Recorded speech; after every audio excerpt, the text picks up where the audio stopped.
जब श्री कृष्ण अंतर्हित हो गए ना तो मन में छिप गए कहीं ठाकुर जी अंतर ध्यान नहीं हुए थे। सुखदेव जी महाराज ने अंतर्हित शब्द का प्रयोग किया है। अंतर ध्यान होना तो दूर चले जाना होता है, अंतर्हित होना माने छिप जाना। तो भगवान दूर नहीं गए थे, भगवान छिप गए थे। कहां? गोपी के ही मन में छिप गए थे।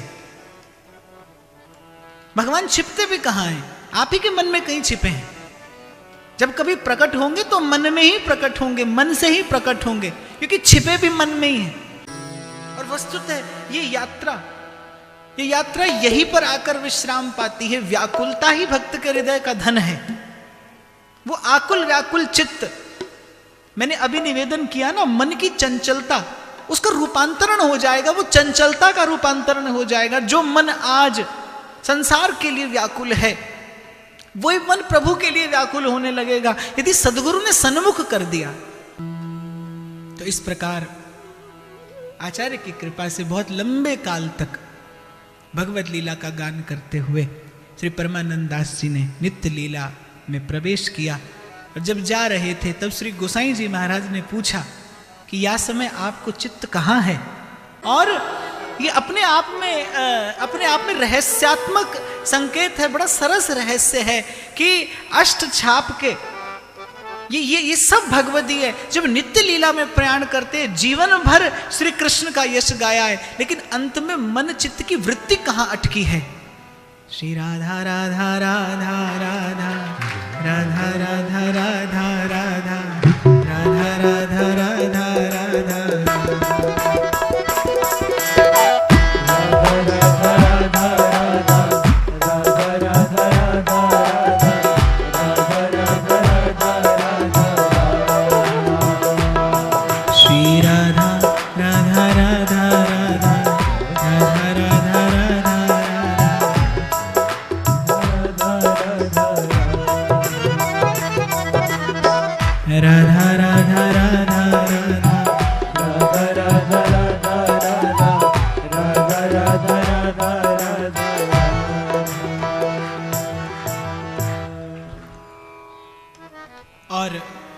मुझे जिनकी वार्ता में प्रवेश करना है, अत्यंत पवित्र चरित्र मन चित्त को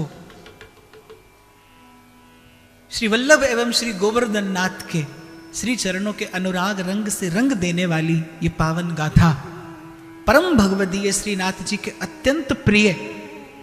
केवल भक्त का ही प्राण भगवान नहीं होते, भक्त भगवान के प्राणों का प्राण है। इस जीवन में गमन आगमन करते सुख और दुख के मूल में कर्म है।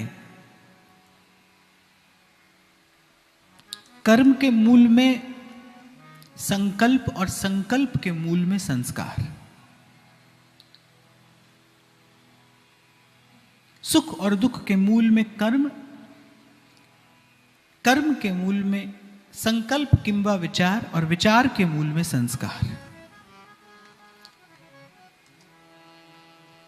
प्रत्यक्ष अप्रत्यक्ष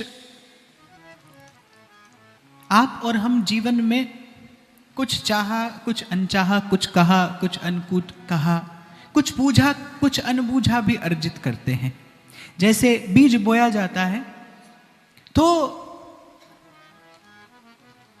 प्रत्याशित फल के साथ साथ एक अप्रत्याशित वस्तु भी उत्पन्न होती है, और समय रहते यदि उसकी काट छांट न की जाए तो वो फल की संभावना को भी समाप्त करती है। उसे किसी ने चाहा नहीं, उसे किसी ने मांगा नहीं, पर वो वस्तु अपना अस्तित्व लेकर सन्मुख आती है। ऐसे ही जीवन भी है, कुछ चाहा, कुछ अनचाहा, कुछ कहा, कुछ अनकहा, आप और मैं संचित करते चलते हैं। और जब आए हैं इस संसार में तो एक बात निश्चित है, जैसे आप भ्रमण करते हुए किसी स्थान पर पहुंचे, आप भ्रमण करने के लिए किसी स्थान पर पहुंचे हैं, तो एक बात निश्चित है, एक तो भ्रमण का व्यय आपके पास रहा होगा और भ्रमण की व्यवस्था भी आपके पास में होगी। तो जो संसार में आया है अर्थात उसके पास कुछ संचित संस्कार हैं, वही लेकर वो इस संसार में आया है। आप और मैं एक निश्चित एक नियत पूंजी के साथ यहाँ पर आए हैं। और कल हम इसी विषय पर चर्चा कर रहे थे कि प्रत्येक जीव की अपनी अपनी एक यात्रा है। Every individual has its own journey. आप किसी बिलग स्थान से आए हैं, एक अलग आपके पास में एक विचारधारा है, आपकी गति, आपकी मति, आपकी रति भिन्न भिन्न है। और उसी के अनुकूल और अनुरूप यदि आपका कोई पथ प्रशस्त करने वाला मिले तभी ये यात्रा फलदायी है। तो कर्म के मूल में विचार है और विचार के मूल में संस्कार है। आपके मेरे जीवन में क्या देखा जाता है कि आप और मैं फल के समय सावधान हैं, लेकिन कर्म के समय नहीं। कर्म में, न करने योग्य कर्म में भी जीव प्रवृत्त हो जाता है। क्योंकि मैंने कहा ना, कर्म के मूल में विचार है। आपका मेरा नियंत्रण विचार पर नहीं है। इसीलिए मैं कई बार निवेदन करता हूं व्यासपीठ से कि आपके केवल उठने बैठने सोने जागने में ही नहीं, आपके सोचने में भी एक नियंत्रण, एक अनुशासन की आवश्यकता है। अगर आज जीवन में दुख है, अगर आज जीवन में पीड़ा है, तो उसके मूल में कहीं ना कहीं जीवन में अनियंत्रण है। मैं तो एक बात जानता हूं, जिसके जीवन में नियंत्रण नहीं है वो आज नहीं तो कल पीड़ित होगा, वो आज नहीं तो कल प्रताड़ित होगा। छोटा सा उदाहरण मैं दिया करता हूं, या तो आप किसी को पीड़ा पहुंचाएंगे या आप पीड़ित होंगे यदि आपके जीवन में नियंत्रण नहीं है। आप कितनी भी संपत्ति, कितनी भी समृद्धि से युक्त जीवन क्यों न रखते हो, लेकिन उसमें यदि नियंत्रण नहीं है तो आप पीड़ित होंगे। और ये जो नियंत्रण है, नियंत्रण को यदि मैं अपने शब्द में कहूं तो नियंत्रण अर्थात विवेक, कि आपको कब लेना है, आपको क्या लेना है, आपको कितना लेना है। सकल पदार्थ या जग माही, लेकिन वो सब कुछ आपके लिए नहीं है। सब कुछ सुंदर भी आपके लिए नहीं है, जो योग्य है वो सब आप ही के लिए नहीं है। और चाणक्य की एक बात मुझे बड़ी प्रिय लगती है, वो तो कहता है जीवन में जो आवश्यकता से अधिक है वो विष है। जल जीवन है, लेकिन यदि आप आवश्यकता से अधिक ग्रहण करें तो रोग है। ऐसे ही सब कुछ है यहां, लेकिन सब कुछ आपके मेरे लिए नहीं है। तो कर्म की शुद्धि से महत्वपूर्ण है कि शुद्धि विचार की हो। बहुत सारी पद्धतियां हैं। शायद कल मैंने निवेदन भी किया था कि जब तुलसी पूछते हैं अपने मन से, तुलसी की एक बात बड़ी प्रिय है कि वो किसी को कथा नहीं सुनाते, वो अपने मन को कथा सुनाते। और मुझे लगता है कि एक श्रोता होने के, एक वक्ता होने के मूल में कहीं एक अच्छा श्रोता होना है। One who is a good orator, he must be a good listener, and one who is a good listener, he must be a good reader. अगर और अच्छे श्रवण के मूल में अच्छा अध्ययन है, अच्छे अध्ययन का परिणाम अच्छा श्रवण है, अच्छे श्रवण का परिणाम अच्छा उद्बोधन है, और अच्छे उद्बोधन का परिणाम अपने मन का जागरण है। ये अच्छे उद्बोधन का परिणाम है।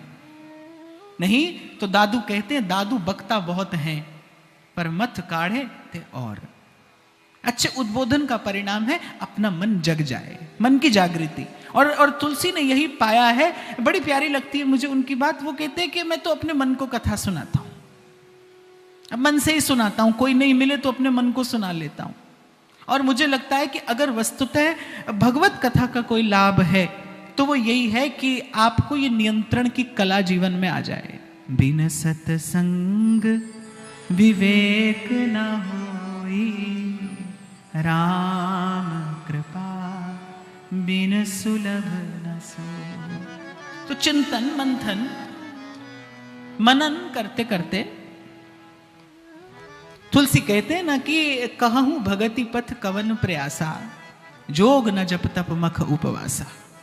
कहीं निंदा या कहीं खंडन किसी भी पद्धति का तुलसी नहीं करते, लेकिन जहां जीवन की आवश्यकता की बात आती है, जहां जीवन के समाधान की बात आती है, और जहां जीवन की शुद्धि की बात आती है, वहां तुलसी प्रतीत करते हैं। वहां तुलसी को यह अनुभव करता है, अनुभव होता है कि केवल एक ही युक्ति है मैं पहली बात की ओर आपका ध्यान पुनः लेकर जा रहा हूं कि जीवन में गमन आगमन करते सुख दुख के मूल में कर्म, कर्म के मूल में संकल्प की अकिंबा विचार, और विचार के मूल में संस्कार। कर्म की शुद्धि तभी संभव है जब कहीं उसके मूल में विचार की शुद्धि हो, क्योंकि जैसा जल हो कूप में वैसा बाहर आए। हमारे बाबा कहते थे, बुरा ना मानो मूर्ख का, वह जो करे अपमान, जैसी जिस पे वस्तु वैसा उसका दान। आपका मूल कैसा है, आपके चिंतन का मूल कैसा है, निश्चित रूप से वहां से वैसे ही। अगर आपके चिंतन में नियंत्रण नहीं है, अगर आपके विचार में नियंत्रण नहीं है, आपके विचार में अनुशासन नहीं है, तो आपकी क्रिया कभी भी नियंत्रित नहीं होगी, और उससे कहीं ना कहीं आपकी उच्छृंखलता प्रकट हो जाएगी। कहीं ना कहीं आप बता देंगे कि आपके मूल में कहीं कहीं एक अनियंत्रित जीवन है। जीवन केवल वही नहीं जो आप जीते हैं, जीवन वो भी है जो आप सोचते हैं, जीवन वो भी है जो आप विचार करते हैं। और एक विचारक की दृष्टि से देखें तो जीवन वस्तुतः वही है जो आपका विचार है, जो आपके विचारों में क्रीड़ा कर रहा है। और मुझे लगता है अगर कथा की भी कोई एकमात्र सिद्धि है तो वो यही तो है कि वो आपके संकल्प में भगवान को लाकर बैठाती है। यत्र ज्ञान विराग भक्ति सहितम नैष्कर्म्यम आविष्कृतम। बड़ी सुंदर बात महर्षि वेदव्यास ने कही है कि ये जो कथा मैं कहने जा रहा हूं इसका उद्देश्य क्या है। यत्र ज्ञान विराग भक्ति सहितम नैष्कर्म्यम आविष्कृतम। ये चित्त को किसी प्रकार निष्काम कर दे, कामना से मुक्त कर दे। तो अपेक्षित ये है, अभीप्सित ये है जीवन में कि आपके जीवन में, मेरे जीवन में कहीं विचार की शुद्धि हो। और विचार की शुद्धि है विवेक से, और विवेक बिना साधु संग के होता नहीं। इसीलिए सार की बात, बिना अनुराग के भक्ति नहीं होएगी और बिना भक्ति नहीं प्रेम जागे। प्रेम के चिंतन के विषय में, अपने साधन के चिंतन के विषय में, अपने साधन की प्रतीति का जो अभाव है वही यथा समय और यथोचित फल आने में सबसे बड़ी बाधा है। जो आपकी साधन है उसमें जो आपकी प्रतीति है उसमें कहीं ना कहीं अभाव है। नाम जपेंगे तो ये समझेंगे नाम जपने से भगवान मिलेंगे। अरे कभी भगवान मिले तो आप नाम जपते हैं, कभी आपके विचार में आपसे अवश्य मिले होंगे, कभी आपके चिंतन में आपसे अवश्य मिले होंगे, तभी आपके जिह्वा पर ये नाम आया। तभी महाराज बड़े विश्वास से कहते हैं, तुद पावे का नाम जपावे। और सब जगह तो मैं कहता हूं कि जिसको सबको एक जैसी सूचना मिली, फिर यहां तो हमने सूचना भी नहीं की थी। इसलिए कल मैंने ऊपर कहा कि स्थान कम नहीं है, प्रेम अधिक है। क्योंकि यहां तो मैंने निमंत्रण तो दूर की बात है, यहां तो सूचना भी नहीं थी। हमारा आशय यहां पर आने का ये था कि कुछ लोग आएंगे और बैठकर गीत गोविंद की चर्चा करेंगे। इसी आशय को लेकर हम लोग यहाँ पर आए थे। और पर कहीं ना कहीं शायद मन में ये अन्यथा भाव था कि हम आपको लेकर आएंगे। यहाँ पर आकर पता चला कि यहाँ तो वो आएगा जिसे जगन्नाथ बुलाएंगे। तो यहाँ पर आकर ये देखने को मिला कि जिसे प्रभु ने बुलाया वो यहाँ पर आकर समुपस्थित हुआ है। तो कथा का यदि कोई एक फल है, सब कर मांगो एक फल, तो यत्र ज्ञान विराग भक्ति सहितम नैष्कर्म्यम आविष्कृतम। कल मैंने आपको स्मरण हो तो एक निवेदन किया था, हो सके तो इन 5 दिनों में आप अपने संकल्प को शुद्ध रखिएगा। ये आपकी बहुत बड़ी सफलता होगी यदि आप कुछ न करके केवल अपने श्रवण का। एक बड़ी अद्भुत बात भागवत कहती है, पिबंती ये भगवत आत्मनः सताम कथामृतम श्रवण पुटेषु समृतम। वो कहती है कि ये कथा सुनने की नहीं है। पिबंती ये भगवत आत्मनः सताम कथामृतम श्रवण पुटेषु समृतम। ये श्रवण पुटों से पीने का रसायन है। यदि पीना आ जाए तो फिर जीना आ जाए। कबीर को पीना आ गया, कबीर कथा सुनता नहीं। अगर कबीर कथा सुनता तो सुनते सुनते तो उपरति संभव है, सुनते सुनते पुनरावृत्ति की से होने वाली उपरति संभव है। पर कबीर सुनता तो नहीं, कबीर तो पीता है। और जब पीता है तो जीता है, और फिर जब जीता है तो कहता है।